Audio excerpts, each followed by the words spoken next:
എൻ്റെ മോന് 9 വയസ്സായിന്ന്. Birthday November 16-ാം തീയതി ആയിരുന്നു. വീഡിയോ ഒക്കെ എടുത്തു വെച്ച് കഴിഞ്ഞിട്ട് കുറേ നാളുകളായി.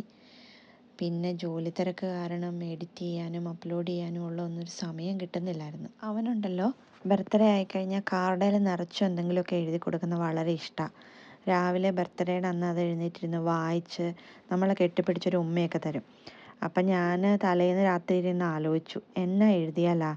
എൻ്റെ മനസ്സിൽ തോന്നിയ കുറച്ച് കാര്യങ്ങളൊക്കെ കുത്തിക്കുറിച്ച് എഴുതി വെച്ചിട്ടാണ് ഞാൻ കിടക്കുന്നത്.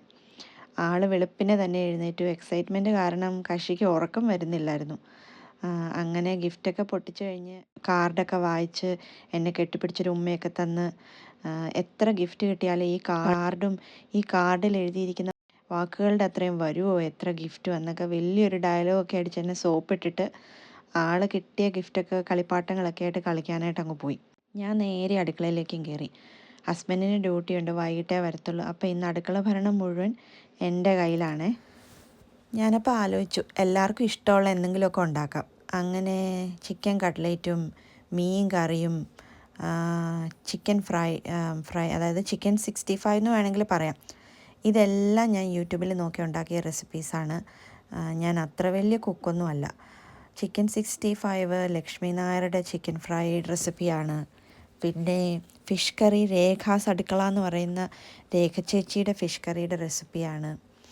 പിന്നെ കട്ട്ലേറ്റ് ഹേമാസ് കുക്കിംഗ് വേൾഡ് എന്ന് പറയുന്ന ഒരു എനിക്ക് തോന്നുന്നു തെലുഗു ചാനലോ അങ്ങനെ എന്തോ ആണെന്ന് തോന്നുന്നു, അവരുടെ കട്ട്ലേറ്റ് റെസിപ്പിയാണ്. അത് നിങ്ങളൊന്ന് ചെക്ക് ചെയ്ത് നോക്കുന്നെങ്കിൽ നോക്കുക കേട്ടോ. നല്ല ഈസി കട്ട്ലേറ്റ് റെസിപ്പിയാണ്.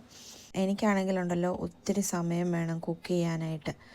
അടുക്കളയിൽ കയറി കഴിഞ്ഞാൽ എല്ലാം പുറത്തെടുത്ത് വെച്ച് പതുക്കെ നിന്ന് പാട്ടൊക്കെ കേട്ട് കുക്ക് ചെയ്ത് ഞാൻ അവിടെ നിന്ന് ഇറങ്ങുമ്പോൾ ഒരു സമയമാകും. പക്ഷെ എല്ലാം തീർത്ത് എല്ലാം ക്ലീനാക്കി എന്നിട്ടേ ഉള്ളൂ ഞാൻ അതിനകത്ത് നിന്ന് ഇറങ്ങത്തുള്ളൂ.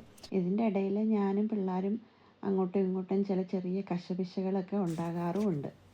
മെയിനായിട്ടും വഴക്കിടുന്ന ഒരേ ഒരു കാര്യത്തിനാണ്. പിള്ളേർ രണ്ടുപേരും അടുക്കളയിൽ കയറി വന്ന് എന്നോട് എന്തെങ്കിലും സംസാരിക്കും. അത് കുഴപ്പമില്ല, സംസാരിച്ചിട്ട് ഇവർ ആ ഡോറ് തുറന്നിട്ടിട്ട് പോകും. അപ്പം നമ്മുടെ ഭക്ഷണത്തിനൊക്കെ നല്ല സ്മെല്ലല്ലേ, പ്രത്യേകിച്ച് ചിക്കൻ ഫ്രൈ ചെയ്യുമ്പോഴൊക്കെ നല്ല സ്മെല്ലായിരിക്കും. അപ്പോൾ ആ കുക്ക് ചെയ്യുന്ന സ്മെല്ല് വീട് ഫുള്ള് ആകും. പിന്നെ ഇവിടെ തണുപ്പായ കാരണം നമുക്കങ്ങനെ ഡോറൊന്നും തുറന്നിട്ട് കുക്കിംഗ് സ്മെല്ല് കളയാനായിട്ട് പാടാണ്, കാരണം വീട് ഫുള്ള് തണുപ്പാകും. അപ്പം ഞാൻ കിച്ചൺ ഡോർ അടച്ചിട്ടിട്ടാണ് കുക്ക് ചെയ്യുന്നത്.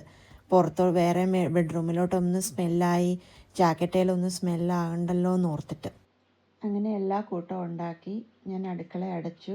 ഭക്ഷണം എല്ലാം നല്ലതായിരുന്നെന്ന് എല്ലാവരും പറഞ്ഞു.